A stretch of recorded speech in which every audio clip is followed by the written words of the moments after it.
Rights Act gets a very bad press and it's very misunderstood, and that's because people, I think, don't thoroughly understand it, and all you ever hear about and see in the press are the extreme cases of kind of ridiculous things, and people think it's one thing and it really isn't. I want to sit here, if you like, as an advocate for the Human Rights Act as an approach to equality, if you like.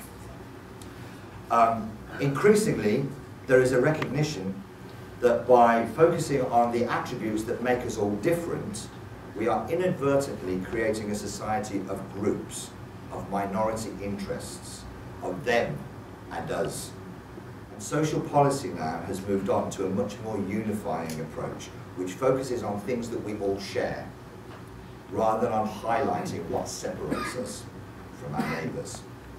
And hence we see the move in the recent Equality Act 2010 to replace the variety and complexity of discrimination legislation that we used to have, and the establishment of the Equality and Human Rights Commission as an equalities champion, to replace the old single-strand commissions of the Equal Opportunities Commission, the Commission for Racial Equality, and the Disability Rights Commission.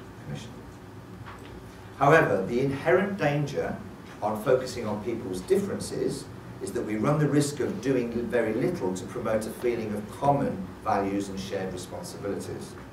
In any event, I think far too many people still tend to think of equality and diversity as nearly always being about someone else and never about themselves. We need to change this perspective, and it's something that many of us are working hard to do. The Equality Act has started this process by unifying the legislation, but I believe that the time for labelling people and dealing with groups of people as categories is over, and that we need to move away from this type of silo thinking, if you like, to a more universal human rights-based approach. To be honest, the nature of the label given to the type of hate crime that I face, disableist or racist or homophobic, matters far less to me than the fact that A, I have been spat at or called horrible names in the street, and B, the fact that the reason for that is because of who I am, rather than because it's something that I've either done or said to somebody. In my view, a human rights-based approach to equality and also to hate crime legislation helps to contextualise the issues as belonging to all of us, not just to minorities. Equality is no longer about concessions, to giving things to individual groups or to strands. It's a central question about our whole society, what its aims are, how it's organised, how it fits together. Equality cannot no longer be a minority business. We can act positively, do the right thing, and reap the benefits of a fairer, more equal, and more prosperous society, or we can become complacent and neglectful and face a future of economic underperformance and social division. The implications for the incidence of hate crime under such circumstances do not bear thinking about, and indeed, as the economic downturn continues to bite, we actually should be on our guard for a potential increase in crimes that are motivated by hate and prejudice. And it might be for that very reason that the government has just this month, I think it was last week or so, produced its plan to deal with hate crime in the future. It's called Challenge It, Report It, Stop It. It is available online, and it's quite comprehensive. It actually comes up with plans of how central government wishes to go forward and engage with the regions and local statutory bodies and community groups as well. It is literally hot off the press. I would recommend that you go look it up, download it, and see what they have to say.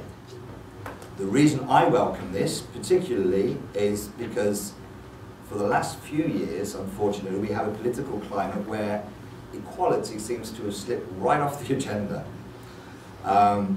And we seem to be being encouraged to believe that equality is something, it's all very well, but we can't afford it at the moment. and there are there are lots of pressing issues that we have economically, and when we get the economy sorted out, we'll see if we can afford to look at this thing called equality. I'm afraid that that's the way I look at things. That's the cart before the horse. If we get equality right, we should be doing that anyway. It's a human right, we should get to be doing that anyway. But in actual fact, there are economic benefits to getting equality right as well. So, with equality having almost gone off the agenda, I was actually quite pleased to see that we've got something coming out of central government like this. So I welcome it, and I would encourage you to go and look at it, because I think there's stuff in here. An active human rights culture could provide us with the means of framing the discussions that are needed to promote integration and tackle difficult issues between communities. Human rights do not require any substantive agreement between our groups, but they can set the conditions under which discussion can take place. This could be one tool that helps to bridge the gap between groups and change the way that we treat each other. The human rights framework won't dictate how people should behave, but it does provide us with underlying values to help establish how we can learn to live with each other.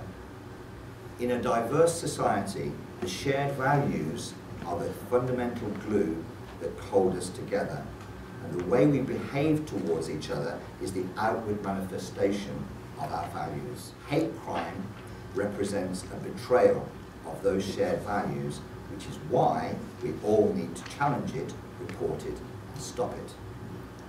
So in conclusion, why does it all matter?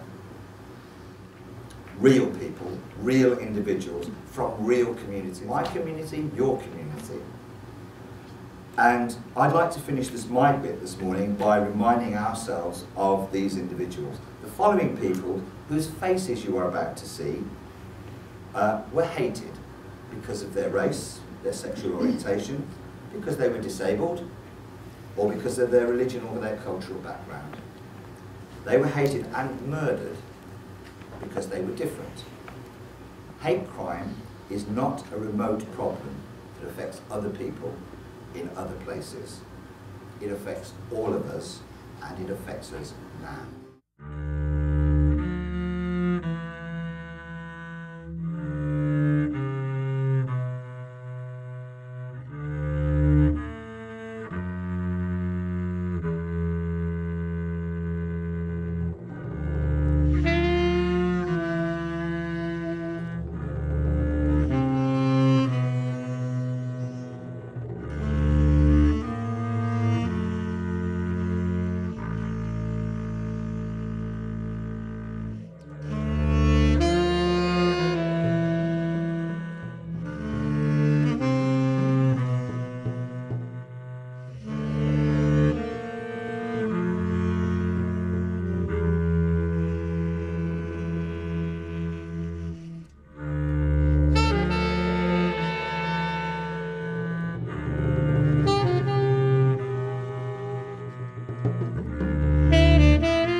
Thank you very much for your patience and your attention.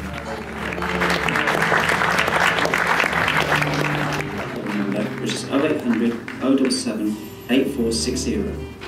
If you do leave a message on the free phone telephone number, we will ensure that the matter is dealt with confidentially. We will contact you personally. We will only contact the police with your full approval. Our main aim is to support you and to tackle the discrimination you've been experiencing.